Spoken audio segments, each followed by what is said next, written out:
Hello everyone, আসসালামু আলাইকুম। আজ না আলু পরোটা খাবো, তার কারণ রাতে ভাত শেষ হয়ে গেছে।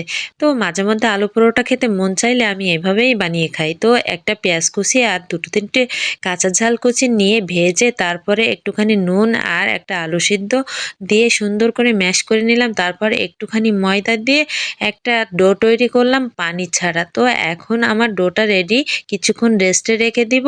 তারপর আমি লেচি কেটে নেব গোল গোল করে। তারপর লেচিগুলোকে ময়দার মধ্যে চুবিয়ে চুবিয়ে তারপর বেলে নেব পরোটা। এখন আমার পরোটা বেলা শেষ হয়ে গেছে। এখন একটা কড়াইতে আমি পরোটাগুলোকে ছেঁকে নিব প্রথমে, তারপরে তেলে ভেজে নিব।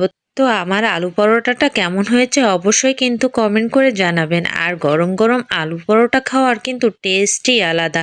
একবার এভাবে বানিয়ে খাবেন, জিভে বারবার পানি এসে যাবে। তো সবাই ভালো থাকবেন, সুস্থ থাকবেন। আল্লাহ হাফেজ।